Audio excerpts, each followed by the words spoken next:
مباريات هذه المجموعة. زاخو صاحب الملابس الحمراء الكاملة، وأيضا غازي الشمال صاحب الملابس البيضاء. مباراة تجمع ما بين صاحب المركز الثاني والأخير في هذه المجموعة. بداية للمباراة والثلاثية الرائعة والجميلة لمصلحة هذا اللاعب المميز. أيضا فريد رعدي يعود ويتألق من جديد في هذه المباراة. غازي الشمال وأيضا نادي زاخو يحاول من جديد، يمرر من تحت السلة. الله عليك، الله على هذه النقطتين الجميلة لمصلحة اللاعب فريد رعدي لاعب فريق نادي زاخو الذي يرتدي لاعبو هذا اليوم الملابس البيضاء على غير المعتاد، بعد أن ارتدى لاعبو نادي غازي الشمال الملابس الحمراء الكاملة. زاخو يبدأ وبقوة، يمرر مراد. الله على هذا الأسيست، الله على هذا الأسيست الجميل عن طريق هذا اللاعب فريد رعدي. يدخل المباراة وبقوة وتصل النتيجة في الكوارتر الأول حتى الآن 10 نقاط مقابل 6 لمصلحة نادي غازي الشمال. أحمد باسم إلى محمد عبد الجبار اللاعب المميز في تشكيلة نادي غازي الشمال، يبحث عن المرور، يصوب، يحاول. المتابعة حاضرة وموجودة عن طريق فريد رعدي. زاخو يدخل وبقوة، نورس ضرار، النورس حاضر أيضا، وبالتالي الريباوند الحاضر عن طريق غازي الشمال. يحاول أن يؤكد، والحضور والمرور من تحت السلة لمصلحة هذا اللاعب اللي يحمل رقم 13 في تشكيلة نادي غازي الشمال، وبالتالي البحث عن المزيد من النقاط في هذه المباراة. يحاول غازي الشمال إثبات الوجود، وأيضا أذكركم بنتيجة مباراة الذهاب التي أيضا انتهت لمصلحة نادي زاخو بنتيجة 91 مقابل 37 نقطة. هذا هو غازي الشمال، وهذا هو محمد عبد الجبار، وحضور أيضا الكابتن، تواجد الكابتن جوتيار علي مدرب نادي زاخو في هذه المباراة وفي هذا الموسم. حتى الآن نتائج جيدة، 8 انتصارات مع خسارة واحدة. مراد علي اللاعب أيضا المميز يتواجد ويحضر ويشكل خطورة مع مجموعة جيدة من اللاعبين المتواجدين في سلة نادي زاخو هذا الموسم القادم، وبقوة على إحراز اللقب ومزاحمة الدفاع الجوي. هناك أيضا الثلاثية الحاضرة 3 بوينتس جميلة عن طريق مراد علي. عودنا حقيقة على هذه الثلاثيات. مراد علي ثلاثية حاضرة قد تكون. يعود من جديد فريد رعدي الذي يتواجد، والمتابعة الريباوند الحاضر دائما عن طريق هذا اللاعب، تمرير وتصويب، وأيضا حاضر المتابعة. وبالتالي زاخو يعود من جديد. محمد ضياء 22 سنة يمرر، تصل إلى فريد رعدي، نقل الكرة إلى محمد ضياء، مناورة، دخول، وبالتالي ضياع الكرة. ارتداد سريع، حلوة لهذا المرور، حلوة لهذا المرور، وبالتالي أيضا نقطتين حاضرة وجديدة لمصلحة نادي غازي الشمال.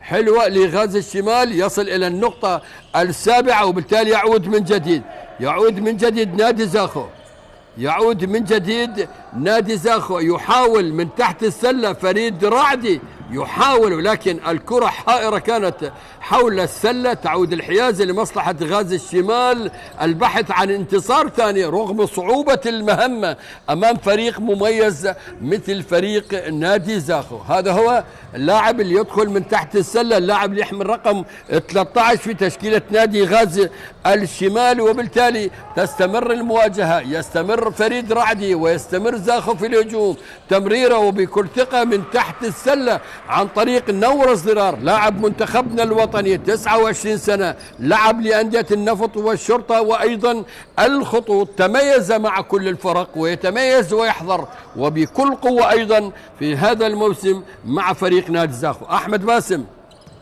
يمرر، غازي الشمال محمد عبد الجبار، وبالتأكيد يعود أحمد باسم من جديد، محاولة وأيضا السيطرة وخروج الكرة بول أوت لمصلحة نادي غازي الشمال. يعود من جديد، محاولة وتصويبة، وأيضا الثلاثية الحاضرة وبقوة من جديد عن طريق هذا اللاعب محمد ضياء. يحاول من جديد، محاولة لمصلحة فريق نادي غازي الشمال. غازي الشمال يحاول من جديد، يبحث عن نقاط جديدة. نعم، يحصل على ثلاثية مميزة. أحمد باسم القادم من نفط الشمال، فريد رعدي في الجهة القريبة، تمرير الكرة لمصلحة نادي زاخو. زنار هوشيار الذي أبدع وتألق في المباريات السابقة، كما تألق أيضا محمد محسن إسماعيل الغائب عن هذه المباراة حتى الآن. محمد عبد الجبار، زنار، فريد رعدي، مراد علي، عمران إبراهيم تركوا بصمة جيدة هذا الموسم، تألقوا في الميدان، حققوا انتصارات وصلت إلى 8، وفي الطريق وفي الرغبة إلى تحقيق انتصار جديد. شوف هذا نقل الكرات المميز والتمريرات من اليمين إلى اليسار. زنار يحاول، زنار هوشيار موسم خامس، لاعب منتخب الشباب والناشئين العراقي، يتألق ويتفوق مع تواجد المدرب حسين طلال مدرب النادي غازي الشمال في آخر مباراة في هذه المجموعة. حسين طلال 49 سنة، لعب لأندية الكهرباء، الدبس، الصليخ، نادي سلاف والثورة ومنتخب كركوك، ويشرف على النادي منذ عام 2019. دخول سامر تغلب الآن في تشكيلة نادي غازي الشمال.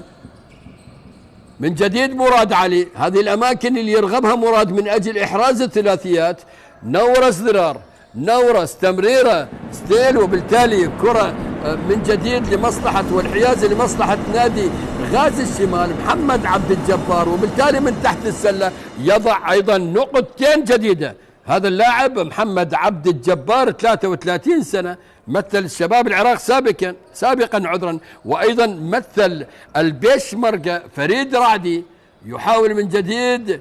زاخو يبحث عن المزيد من السكور، من النقاط. نعم، الريباوند الحاضر والمتابعة حاضرة بالتأكيد عن طريق هذا اللاعب نورس ذرار، يصل إلى النقطة 22. أعلى سكور حققه نادي زاخو على حساب كان عمان نينوى 92 مقابل 54، مع نقطتين جديدة أيضا حاضرة في هذا التوقيت لمصلحة نادي غازي الشمال. والكوارتر الأول من الشوط الأول يؤشر منذ البداية التفوق لمصلحة نادي زاخو، مع حضور قليل من الجماهير في هذه القاعة، قاعة نادي زاخو. الله عليك يا زنار، حلوة لزنار، حلوة لزنار هوشيار، يبدع ويصوب ويسجل أيضا 3 بوينتس جديدة في هذه المباراة.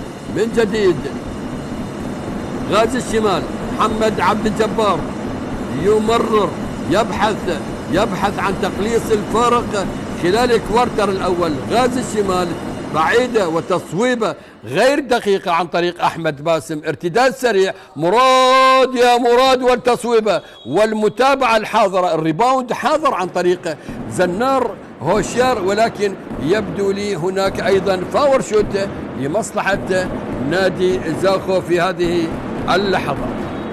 فاور شوت سادتي الأحبة لمصلحة نادي زاخو، وبالتأكيد يعود من جديد ويحرز أيضا نقاط جديدة في هذه اللحظات، يرفع الرصيد إلى 27 نقطة في هذه المباراة. تستمر المباراة ويستمر التألق عن طريق هذا اللاعب، وبالتالي المتابعة الحاضرة أيضا عن طريق اللاعب مراد علي، أحد أبرز الأسماء المتواجدة دائما في تشكيلة النادي زاخو، وبالتالي يبحث عن المزيد. نعم، يبحث عن المزيد. محمد عبد الجبار يحاول أن يمر من تحت السلة، يصوب وبكل أريحية وبثقة. هذا اللاعب محمد عبد الجبار يسجل نقطتين، يرفع رصيد نادي غازي الشمال إلى 16 نقطة، 29 مقابل زاخو. الكرة بول أوت، وبالتالي إلى خارج أو إلى بول أوت، والحيازة تنتقل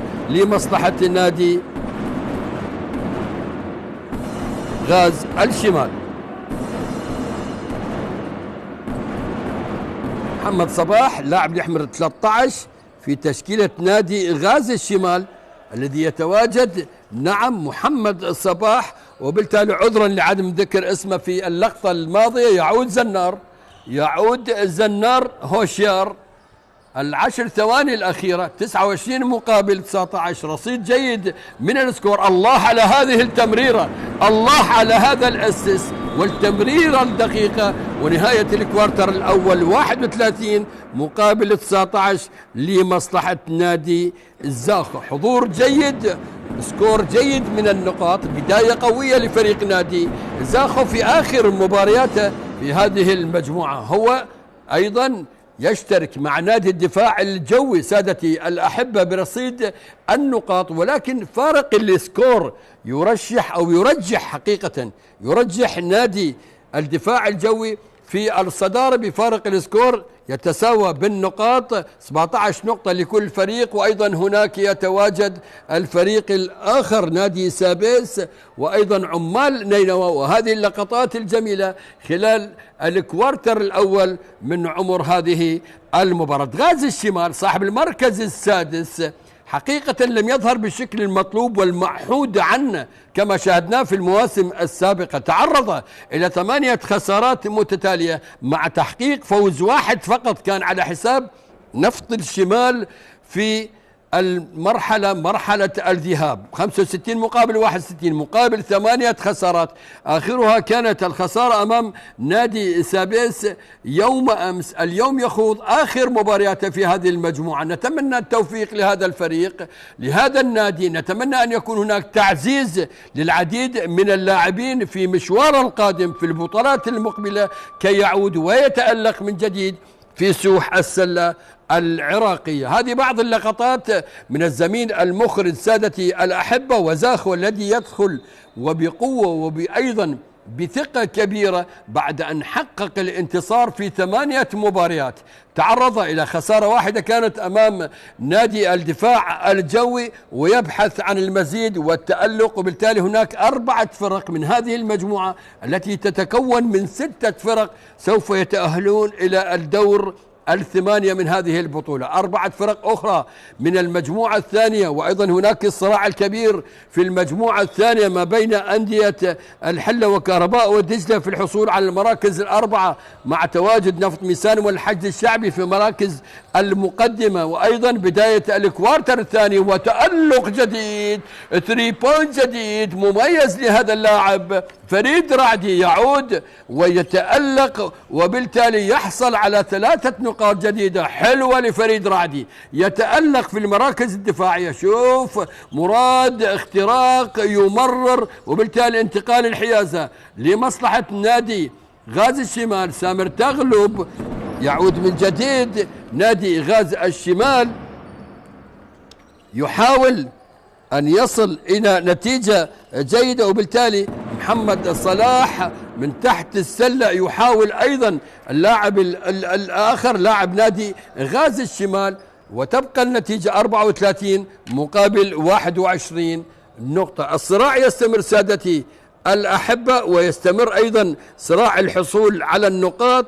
وأيضا تواجد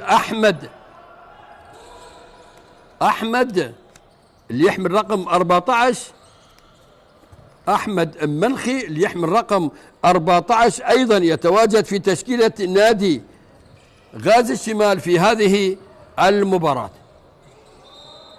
يستمر الصراع والتفوق والفوارق الفنية حاضرة سادة الأحبة في هذه المباراة التي تجمع ما بين الصدارة وما بين المركز الأخير. بالتأكيد الفوارق الفنية حاضرة، وأيضا الاستمرار في الهجوم والصراع على الكرة. محمد عبد الجبار ثلاثية قد تكون حاضرة، ولكن لونج باس عن طريق مراد علي. الله الله الله على هذا الأسيست، الله يا محمد ضياء ومراد علي، وأسيست رائع وجميل عن طريق محمد ضياء. نقطتين جديدة لمصلحة نادي زاخو. أحمد باسم يحاول يمرر إلى أحمد فتحي، وبالتالي الحيازة والانطلاق الفاست بريك وفريد رعدي محمد ضياء. وأيضا شوف التلاعب وبالتالي السهولة في إحراز المزيد من النقاط. 2 بوينتس جديدة لمصلحة نادي زاخو. غازي الشمال البحث عن تخليص الفارق قبل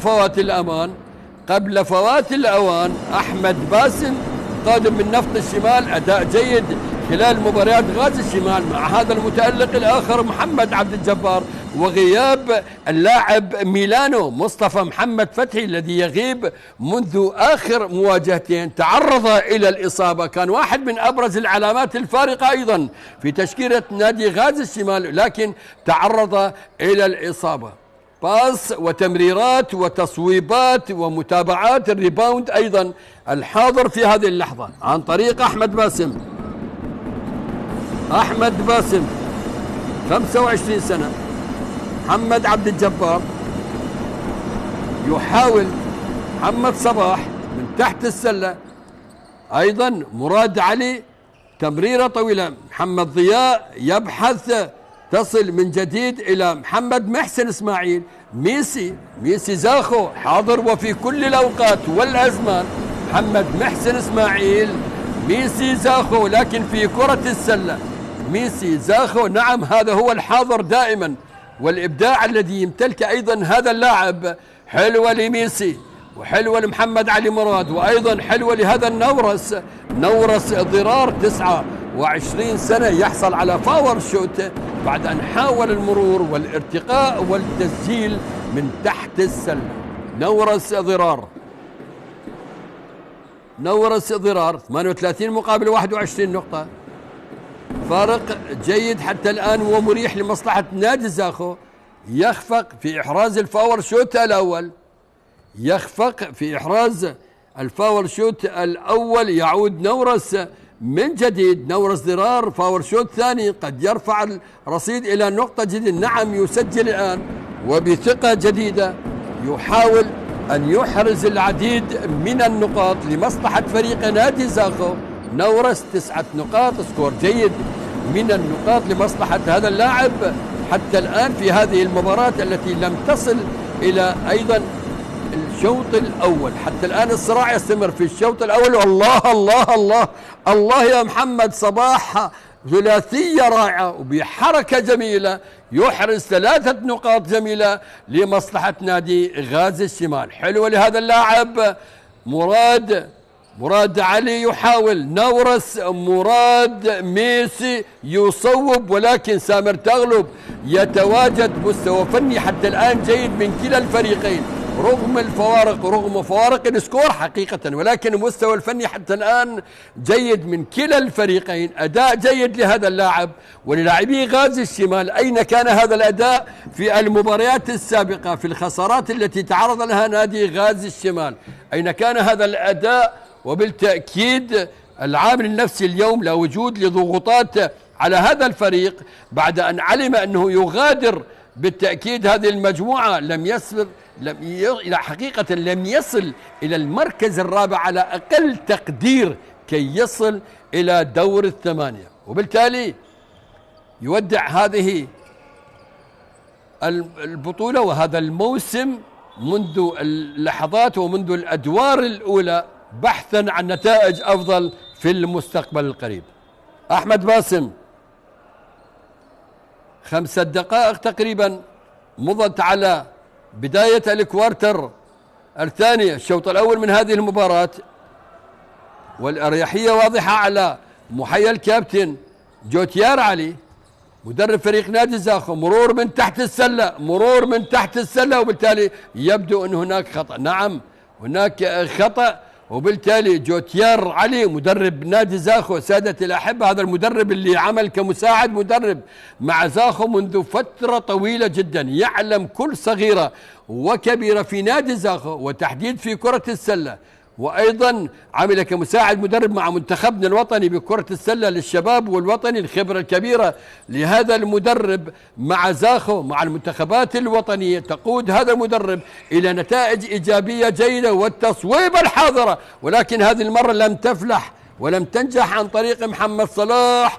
زاخو يحاول ريباوند حاضر عن طريق سامر تغلب. محمد يحاول يمر وبانسيابية، ولكن الدفاعات، الحاجز الدفاعي الجيد المميز والحاضر، وأيضا هناك فاور شوت لمصلحة نادي زاخو. مرور بانسيابية عالية للاعب سفيان إبراهيم أحمد 25 سنة. اشترك الآن سفيان إبراهيم أحمد وأيضا هناك الشقيق الآخر عمران إبراهيم أحمد لاعب منتخبنا الوطني 20 سنة، وبالتالي هذا هو فاور شوت لمصلحة لاعب سفيان يخفق في إحراز الرمية الأولى، وبالتأكيد هناك الثانية يبحث عن الثانية، يبحث يصوب الآن وبكل ثقة، أخفق في واحدة سجل الأخرى. غاز الشمال يبدأ من جديد، يحاول من جديد.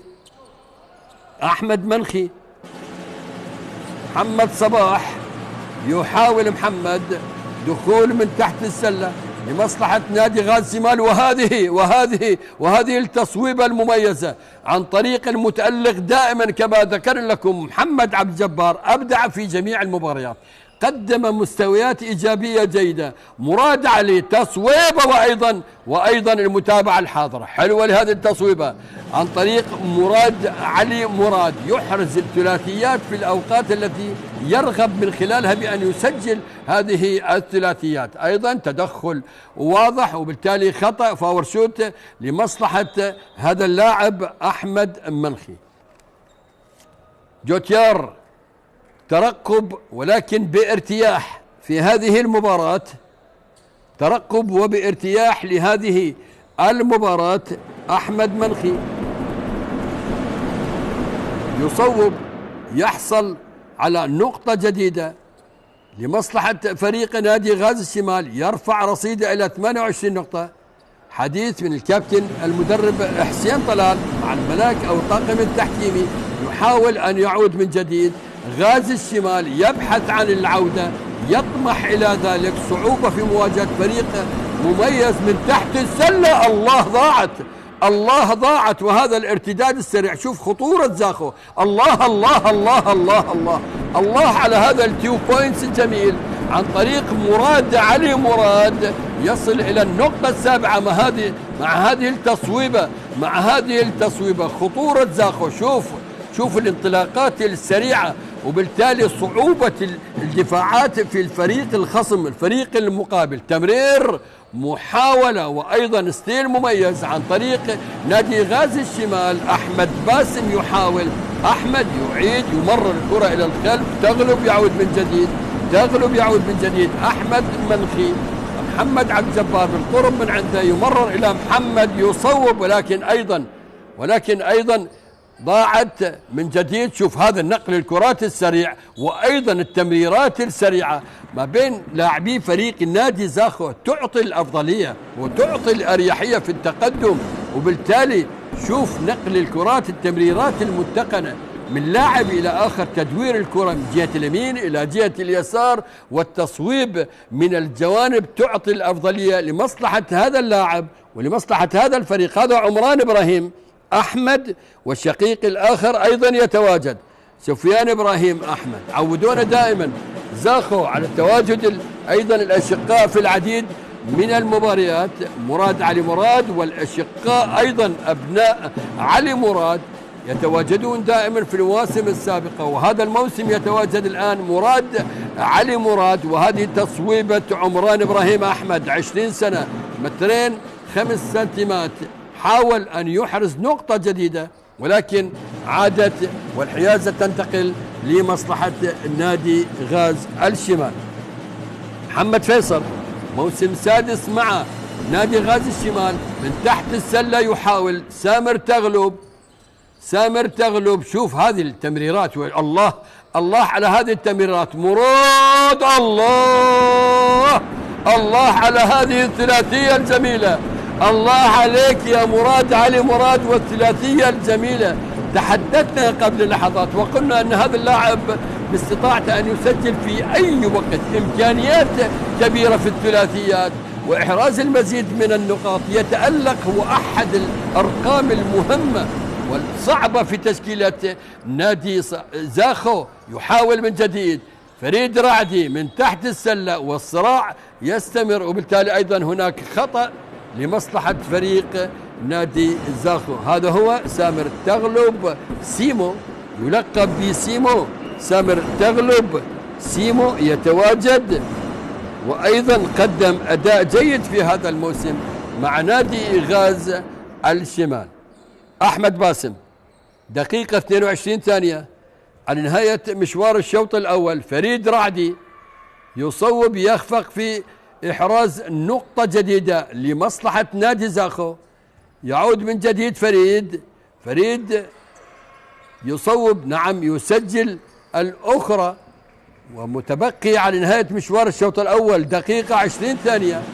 غاز الشمال محمد عبد الجبار يبحث عن تمرير من تحت السلة، يمرر محمد فيصل، ولكن المتابعة الحاضرة من جديد والصراع على الكرة، بالتالي انتقال الحيازة نعم لمصلحة نادي زاخو الذي بالتأكيد هو يدخل المباراة، دخل المباراة بدون أي ضغوطات، يعلم أنه تقدم ووصل إلى مركز جيد. ولذلك قادم المباريات في دور الثمانية سوف نشاهد مباريات في غاية الأهمية، في غاية المتعة والإثارة، عندما تلتقي الفرق الثمانية، وبالتأكيد مع هذه الثلاثية 3 بوينتس جديدة وجميلة وحاضرة عن طريق المبدع مراد علي مراد.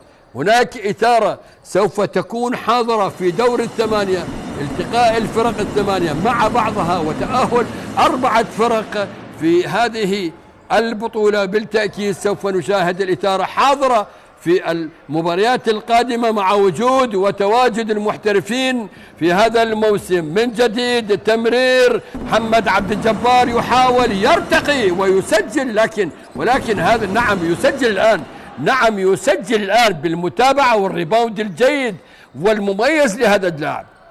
محمد عبد الجبار 33 سنة يتألق والتصويب، ولكن أيضا عدت أحمد باسم مرور، وأيضا نهاية الشوط الأول 52 مقابل 30 نقطة لمصلحة نادي زاخو. نهاية الشوط الأول بسرعة كبيرة سادتي الأحبة، تفوق واضح لمصلحة نادي زاخو. ملقيانا وإياكم إن شاء الله بعد انقضاء فترة الاستراحة. إلى اللقاء.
استاذ حسين شلون قلبي؟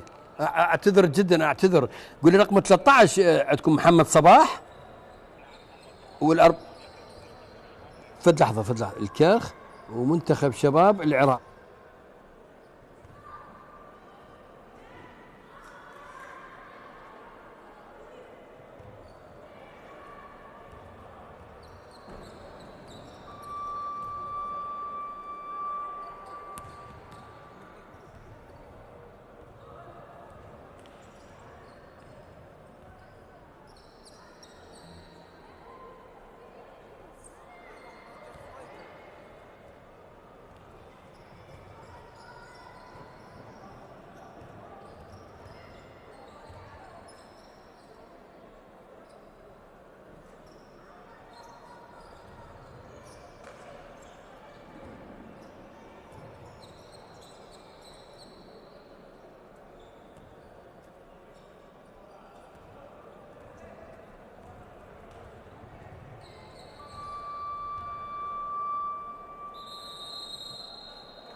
رحيم متابعي قنوات شبكة الإعلام العراقي في كل مكان، أهلا بكم من جديد مع متابعة مجريات الشوط الثاني من مواجهة زاخو مع غاز الشمال ضمن مباريات دوري كرة السلة المحترفين لهذا الموسم 2026 وقاعة نادي زاخو التي تستضيف هذه المباراة. الشوط الأول من هذه المواجهة انتهى لمصلحة نادي زاخو بفارق 22 نقطة 52 مقابل 30، وهذه انطلاقة لمجريات الشوط الثاني الكوارتر الثالث من هذه المباراة. غاز الشمال صاحب الملابس الحمراء الكاملة وأيضا نادي زاخو يرتدي لاعبه في مواجهة هذا اليوم الملابس البيضاء الكاملة. أداء فني مقنع لفريق نادي زاخو في الشوط الأول، وصل إلى سكور جيد من النقاط، وأيضا غاز الشمال يبحث عن الصمود، وهذه الثلاثية الحاضرة والمميزة، الحاضرة والجميلة والمميزة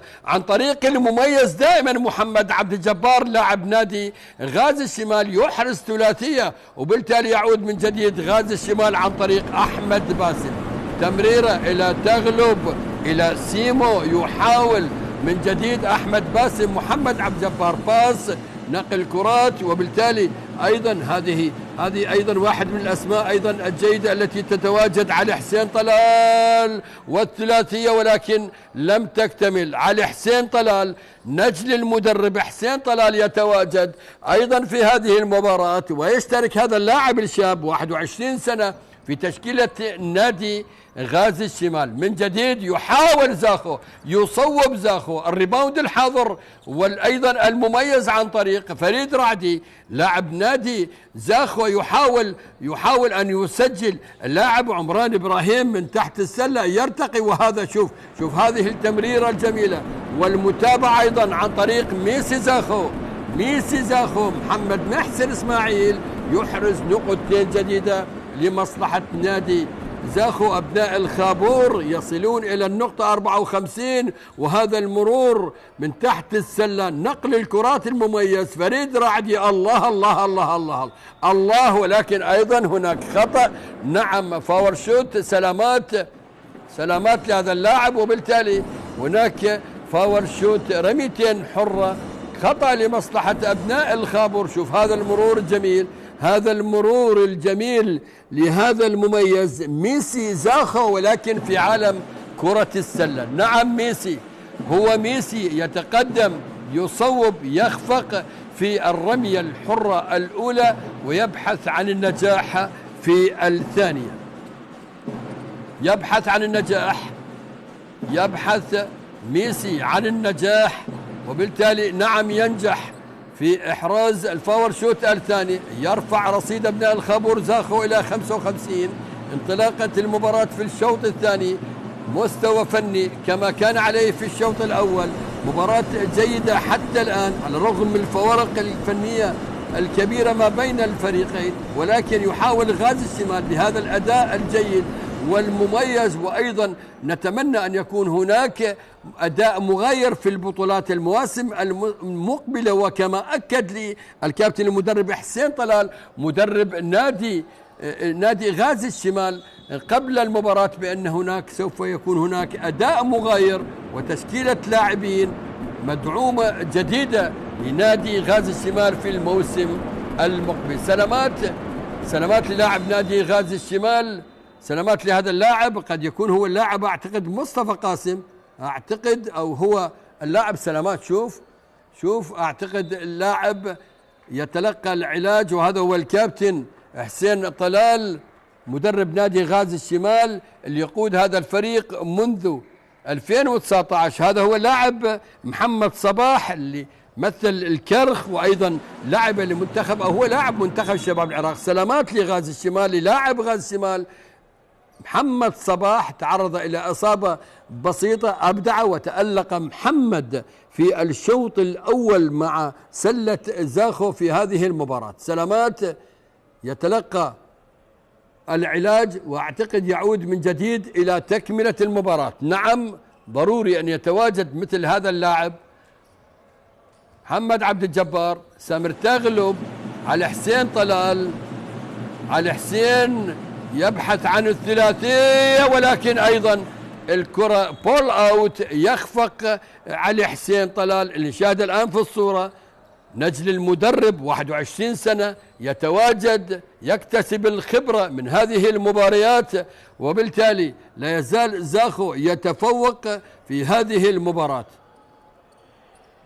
زاخو محمد ضياء، تمرير عمران وتصويب رائع وجميل، تصويب رائع وجميل في هذه اللحظات. 3 بوينتس جميلة لمصلحة نادي زاخو في اللقطة الماضية، يرفع رصيده إلى 58. 3 نقاط كانت مميزة عن طريق زنار هوشيار اللاعب الذي يتميز. هذا هو زنار يمرر إلى عمران، وبالتالي زاخو يبحث عن المزيد من السكور. مهند عبد الكريم يمرر والتصويب ولكن لم تفلح. يعود من جديد نادي زاخو يبحث عن المزيد عن طريق زنار، يحاول يصوب محمد ضياء. زنار يبحث عن ثلاثيات وتصويبه من بعيد حاضرة، والريباوند الحاضر تصل لمصلحة اللاعب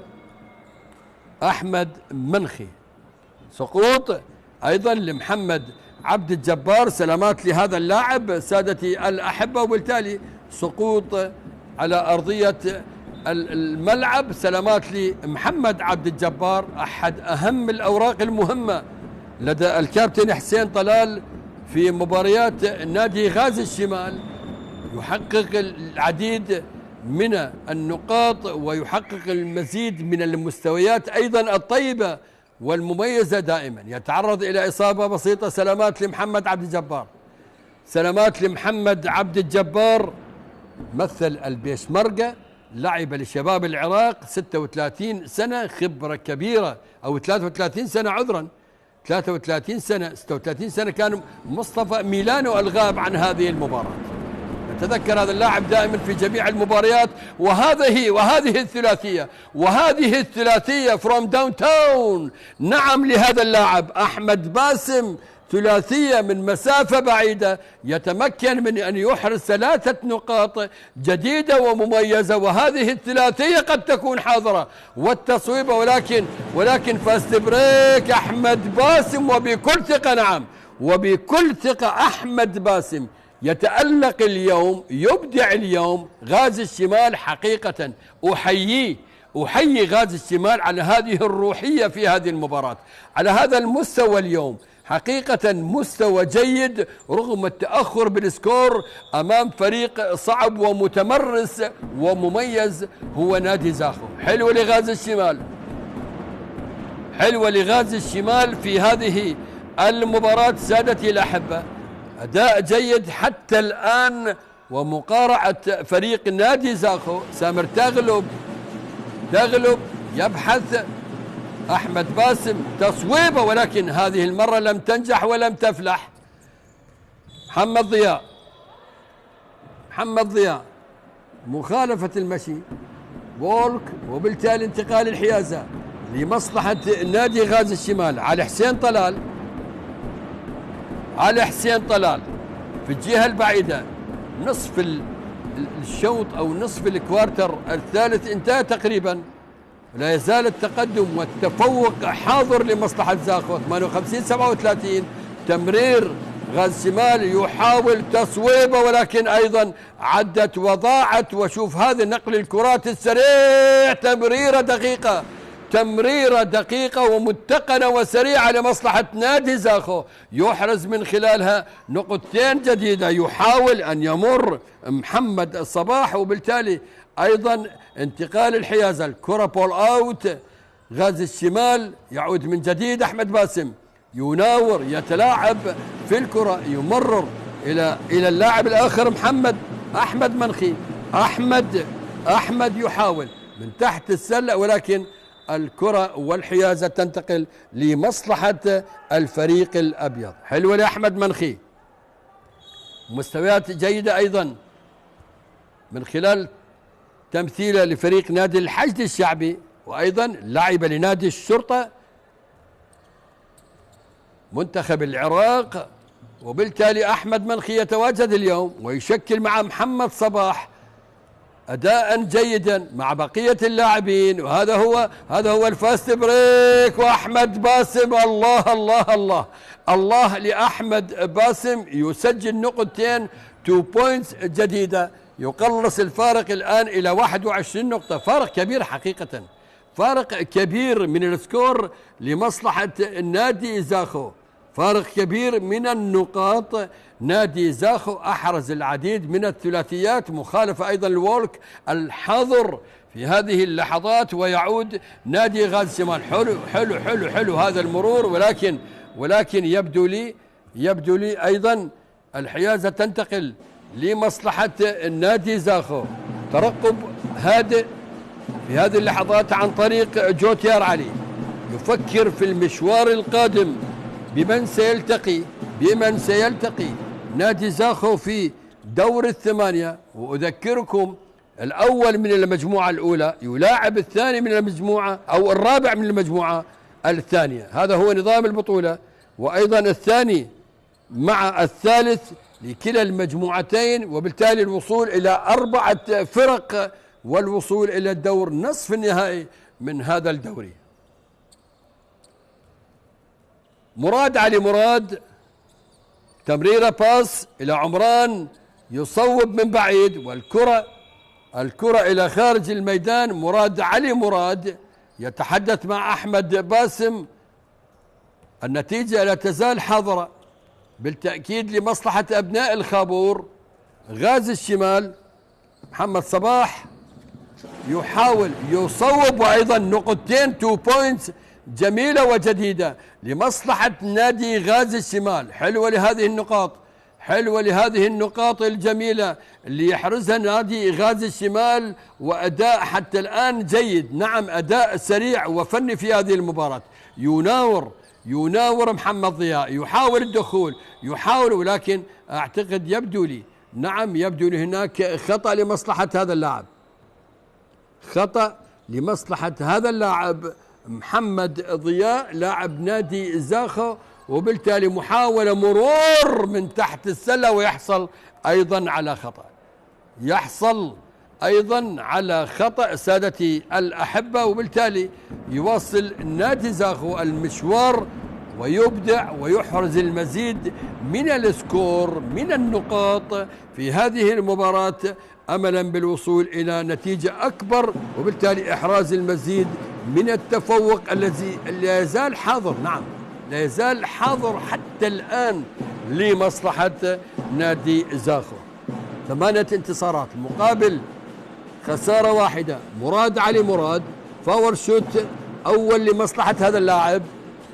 نعم يحرز فاور شوت، نقطة جديدة، يرفع رصيد زاخو إلى 61 مقابل 41 نقطة لمصلحة غازي الشمال.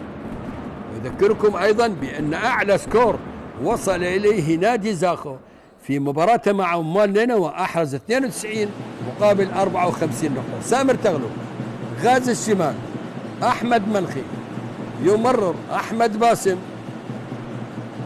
محمد فيصل، أحمد باسم من جديد يحاول 7 ثواني،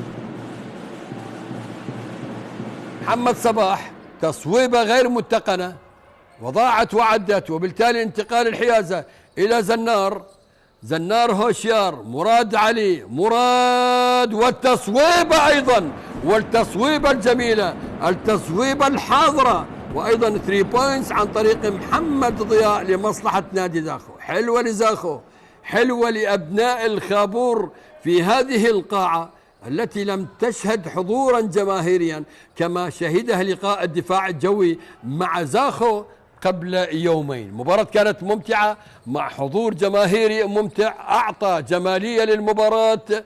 فريد رعدي يحاول، مراد علي مراد يناور، أيضا يبحث عن المرور والدخول وأيضا الارتقاء، ولكن يعود من جديد. سامر تغلب، غازي الشمال، الدقيقة الأخيرة من عمر الكوارتر الثالث. سادة الأحبة، محمد صباح تصويبه عن طريق تغلب، ولكن الحيازة تعود من جديد لمصلحة نادي زاخو، لمصلحة زاخو. يحاول تصويبه ولكن أيضا ضاعت وعدت. فاست بريك، وبالتالي نقطتين جديدة عن طريق أحمد منخي، نقطتين جديدة عن طريق أحمد منخي. سادتي الأحبة، يحرز نقطتين جديدة لمصلحة نادي غازي الشمال، يقلص الفارق، ولكن فارق لا يزال كبير حقيقة، 21 نقطة الفارق ما بين الفريقين.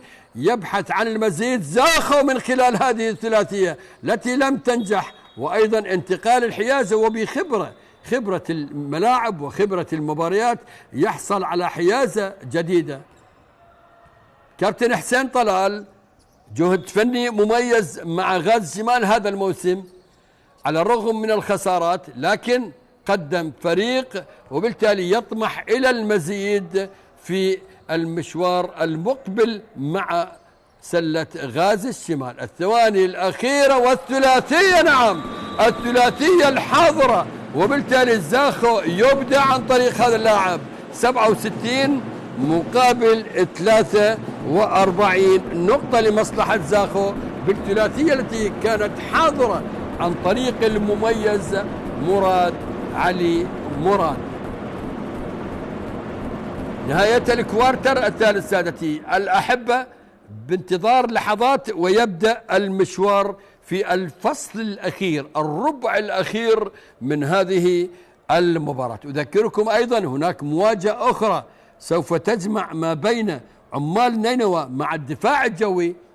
مباراة سوف تقام في تمام الساعة 8 في هذه القاعة، قاعة نادي زاخو. هي آخر مباريات هذه المجموعة التي اتضحت ملامحها بشكل كبير جدا حتى قبل انطلاق مباراة هذا اليوم.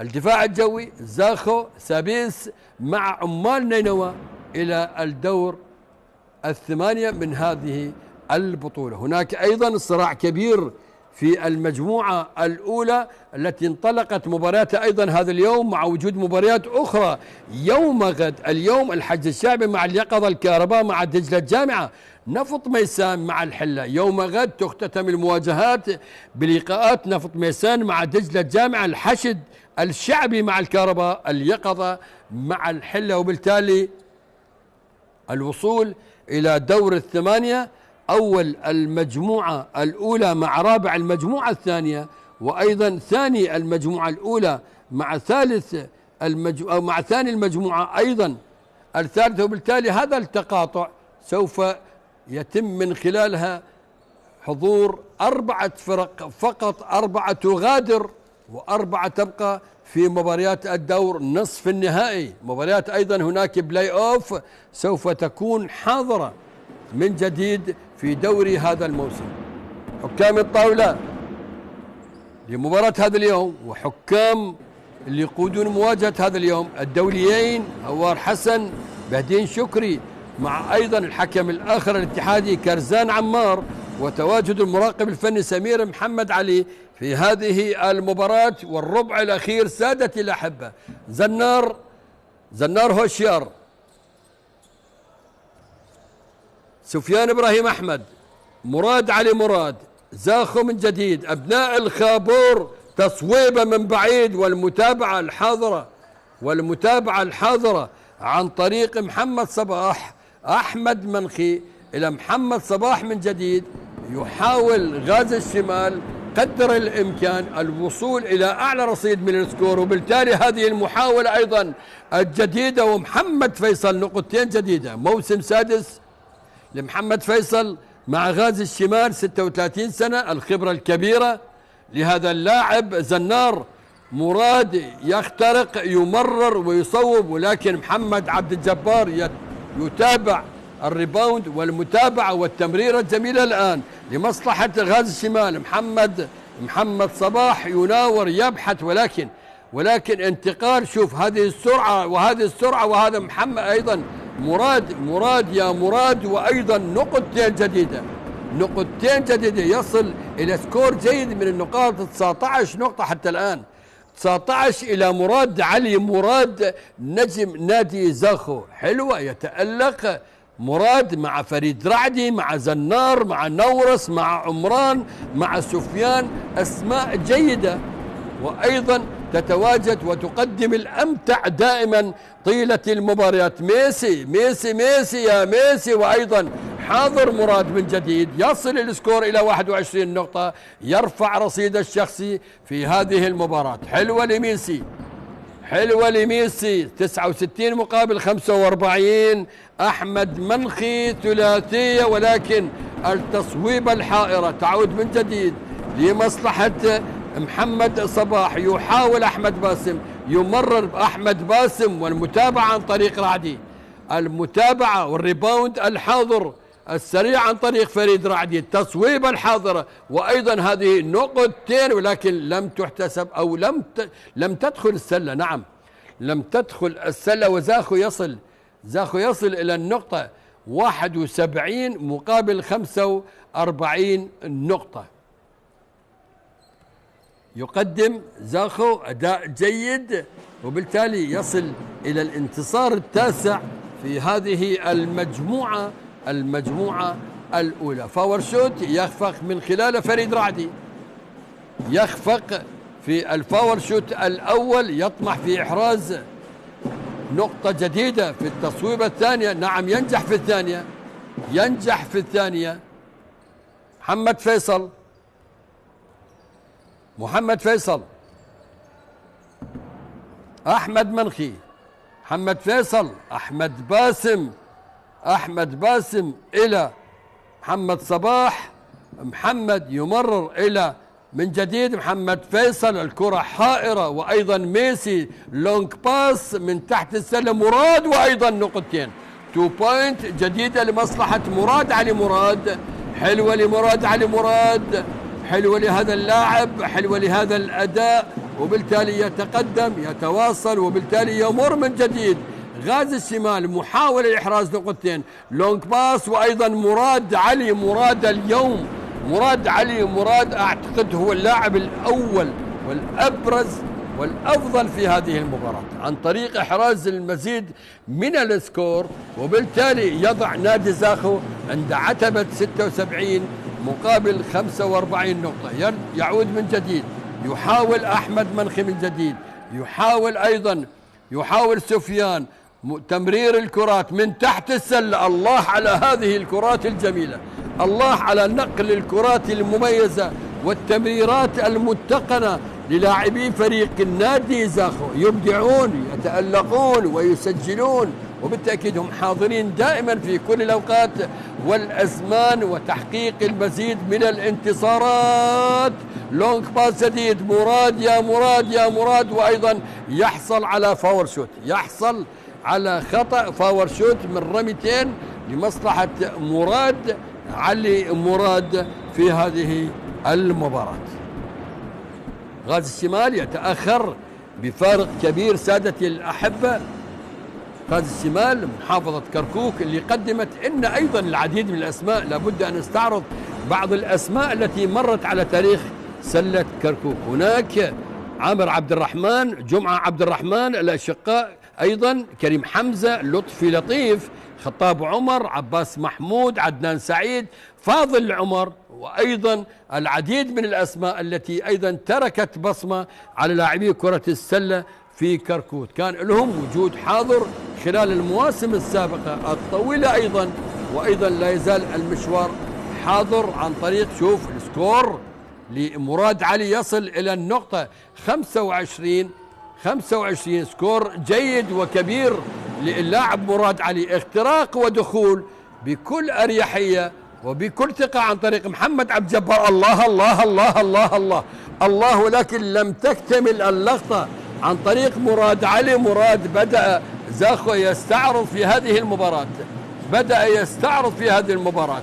زاخو تغلب غازي الشمال، حلوة لتغلب، حلوة لأحمد باسم، يصوب يبحث عن ثلاثية، ولكن أيضا حاضر يتواجد سفيان إبراهيم، فريد رعدي، والكرة بول أوت مع هذا الأداء الجيد والجميل لفريق نادي زاخو.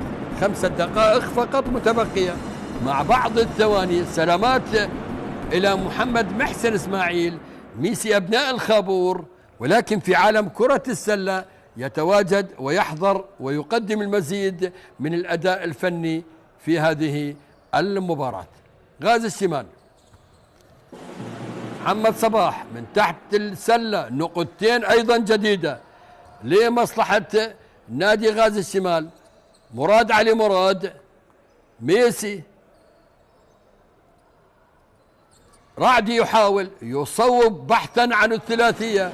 سامر تغلب، نقل كرات، ولكن أيضا الكرة شوف هذا السرعة والاستعجال وأيضا بول أوت حضر الآن في هذه اللحظات، وبالتالي تستمر المواجهة أيضا حتى وقت المباراة مضى وبسرعة، ما لا يوجد أيضا حتى هناك وقت مستقطع تايم أوت حتى الآن في هذه المباراة. مباراة ممتعة سريعة حقيقة، أدى من خلالها فريق نادي زاخو هذا الجهد اللي يستحق من خلاله كل الحب والتقدير لهذا الفريق، لأبناء الخابور على هذا الأداء المميز طيلة المباريات، وأيضا كل التقدير والاحترام إلى لاعبي غازي الشمال على ما قدم من أداء في هذه البطولة حتى الآن، رغم المغادرة للبطولة منذ الأدوار الأولى. شكر وتقدير إلى نادي غازي الشمال والمدرب الكابتن حسين طلال الذي قدم ما بوسعه. هذا هو الكابتن حسين طلال، وأيضا الحيازة تعود من جديد لمصلحة الفريق الأحمر. أحمد باسم، الحيازة لمصلحة هذا اللاعب، قدم من نفط الشمال، لعب لنفط الشمال في الموسم السابق.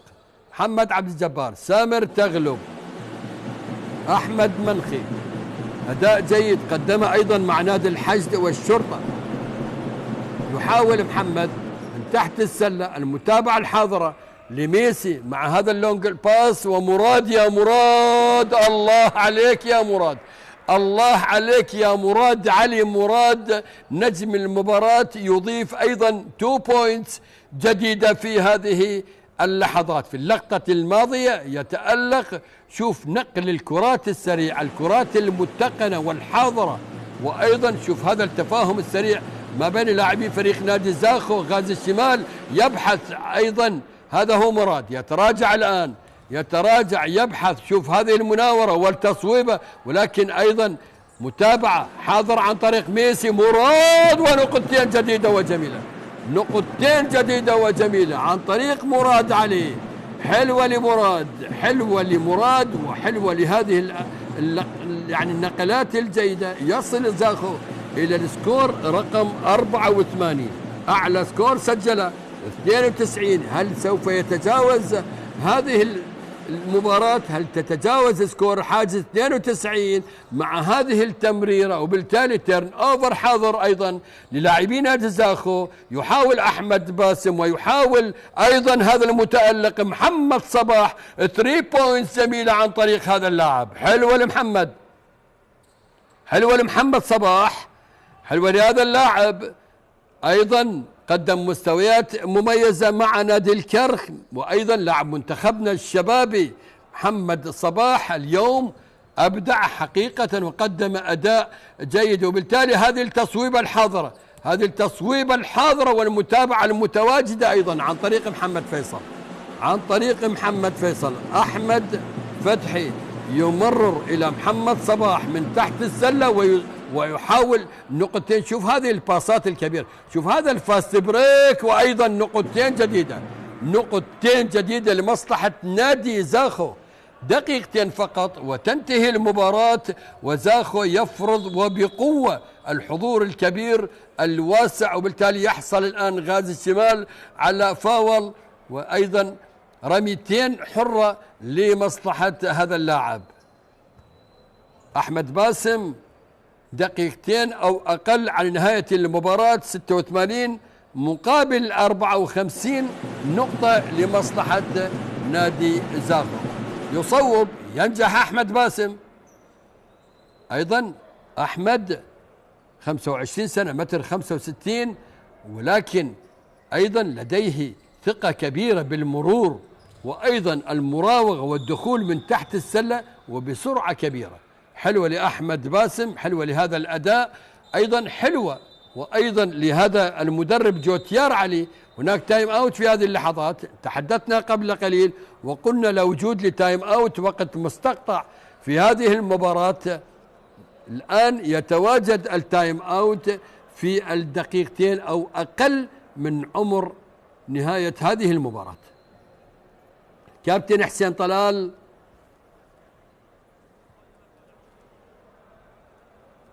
يعطي بعض التعليمات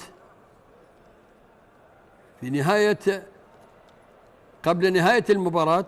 علي حسين طلال أيضا يتواجد، وأيضا الكابتن جوتيار علي، جوتيار نادي زاخو يحاول أن يضع بصمة في هذا الموسم، يبحث عن نقل لقب الدوري هذا الموسم ويعود باللقب إلى محافظة دهوك.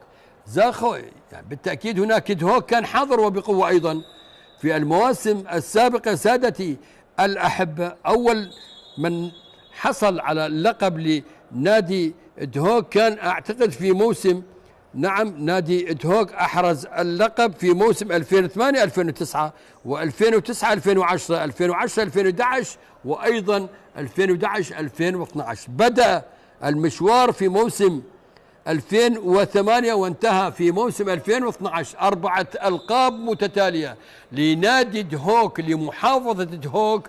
وأيضا زاخو يبحث عن عودة الأمجاد لهذه المحافظة من خلال بوابة نادي زاخو في هذا الموسم. قد يقارع، تمكن من الفوز على الدفاع الجوي.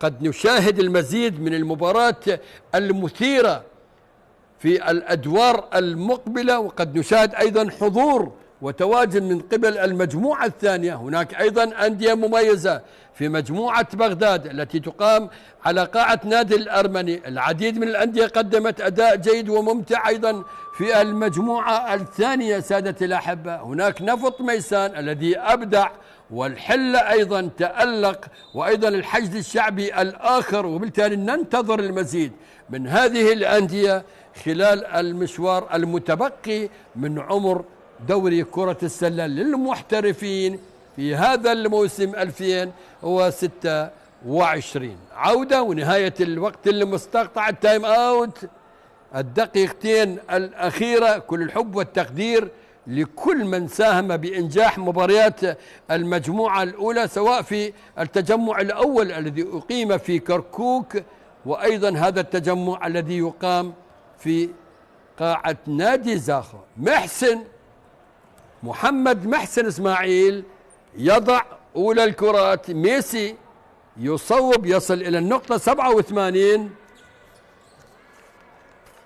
يبحث عن الثانية. يبحث، نعم يخطأ في الثانية، يخطأ في التصويبة الثانية، وبالتالي انتقال الحيازة من جديد لمصلحة الفريق الأبيض. اللحظات الأخيرة من عمر المباراة، مراد علي مراد يبحث، مراد يحاول أن يمر من تحت السلة، رعدي يحاول. الله على هذه التمريرة، الله على هذه التمريرة المتقنة والجميلة، يصل من خلالها رعدي إلى النقطة 89 لأبناء الخابور. أحمد منخي، أحمد باسم من تحت السلة يحاول، شوف يناور، يعيد إلى تغلب. محمد صباح تصويبة لكن أيضا لم تنجح. من جديد مراد علي مراد، سادتي الأحبة، زاخو يبحث، رعدي يبحث، يناور زنار، يمرر باتجاه مراد، وأيضا هذه النقلات، وبالتالي التصويبة نقطتين جديدة. نعم 2 بوينتس جديدة وجميلة حاضرة عن طريق أيضا زنار هوشيار، يضع نقطتين جديدة، ويبدو لي قد يتجاوز حاجز 92 نقطة نادي زاخو. وهذه الثلاثية جميلة، وهذه الثلاثية جميلة عن طريق المتألق أحمد باسم، حلوة 3 بوينتس جميلة في نهاية المباراة لمصلحة نادي غازي الشمال. مبارك التفوق 91 مقابل 57 نقطة. سادة الأحبة، زاخو يحقق انتصار تاسع، ينتقل إلى دور الثمانية. حظ أوفر لغازي الشمال في المواسم والمباريات المقبلة. تقبلوا تحيات محدثكم لؤي عمران الشمري، إلى اللقاء.